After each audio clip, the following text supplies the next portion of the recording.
The Secret Garden. Chapter 2.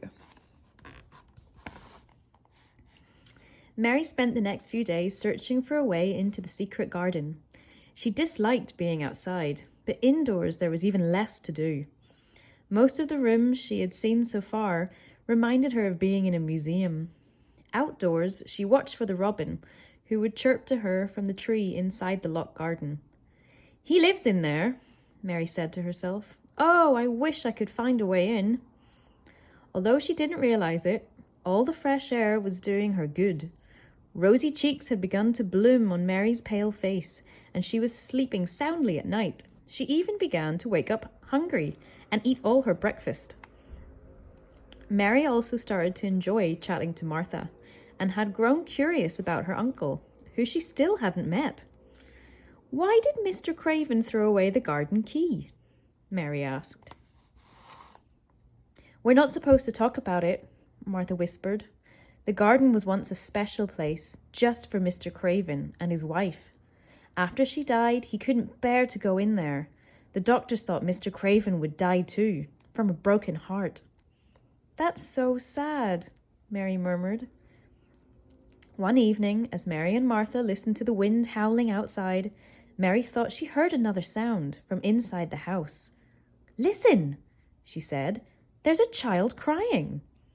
"No," Martha replied quickly. Her cheeks went pink and she wouldn't look at Mary. "It's just the wind." Suddenly, Mary had the strangest feeling that Martha knew exactly what the sound was. So why wouldn't she tell her the truth?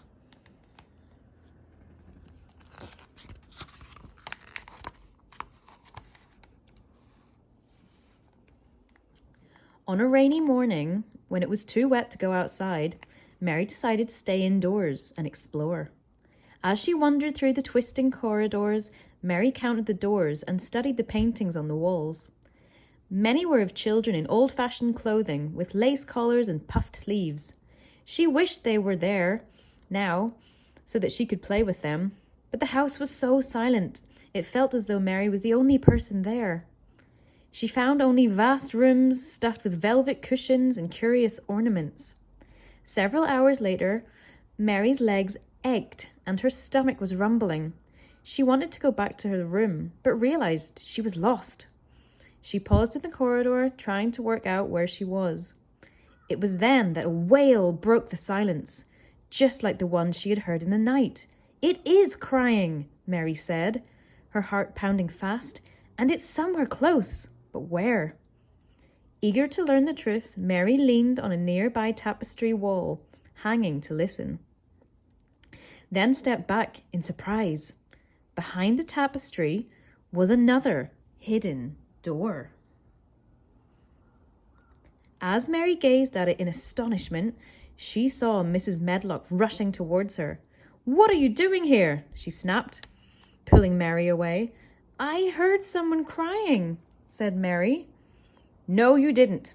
The furious housekeeper marched Mary back to her room. "Now, stay here and stop snooping about." She left, slamming the door. Mary sat by the fire, almost frustrated enough to cry. "There was someone crying, I know it." "I'm going to find out who it was," she said determinedly. The following day the rain stopped, leaving the sky a brilliant, beautiful blue. Even the moor looked softly blue instead of gloomy. When Mary went outdoors, she immediately felt better, for the sunshine made everything look so different. Even Ben the gardener looked happier. "It's lovely and fresh out here," said Mary, sniffing the air.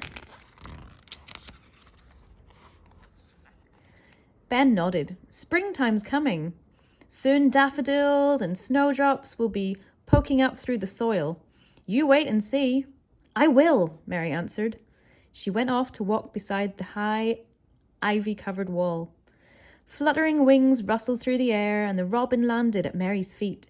His beautiful red feathers looked like a little waistcoat. He looked up at her, twittering. "You remember me," Mary said, delighted, chirping back. The robin pecked at the soil near in a deep hole where an animal had been digging. Mary watched, then noticed something partially buried in the earth. It looked like a brass ring with ridges and curves.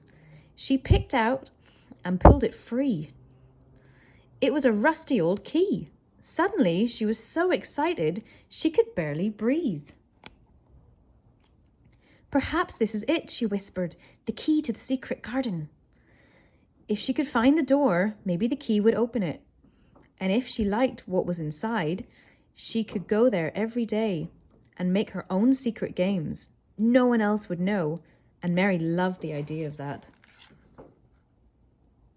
"You wanted me to find the key, didn't you?" she asked the robin. "Will you show me the door too?" The robin flew to a spray of ivy swinging from the wall. As if by magic, a gust of wind lifted the trailing greenery like a leafy cushion. Mary gasped. Something painted and wooden was behind it. Her hands shook with excitement as she pushed the ivy back. Her hands found a cold, smooth doorknob and a keyhole underneath. She fitted the key into the stiff lock, hesitating. Mrs. Medlock had been angry with Mary, discovered the hidden door behind the tapestry. What would she do if she caught Mary venturing into the secret garden? Deciding it was worth the risk, Mary turned the key. Checking she was alone, Mary stepped under the ivy curtain and pushed the door open slowly. She took a deep breath and slipped through it. Mary was inside the secret garden.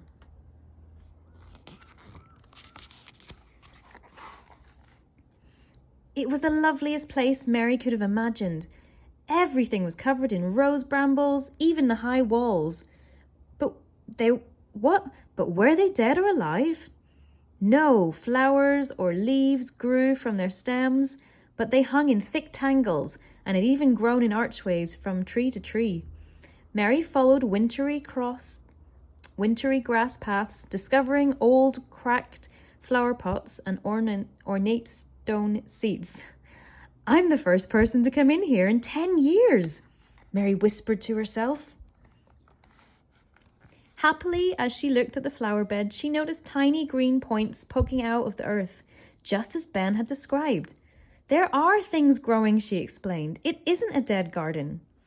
Mary knew nothing about gardening, but the green shoots looked choked by weeds. She found a pointed stick and began to dig them out. "There," she murmured. "Now those plants can breathe." She worked her way around the garden, humming to herself. Soon, she was so warm that she could take off her coat and hat.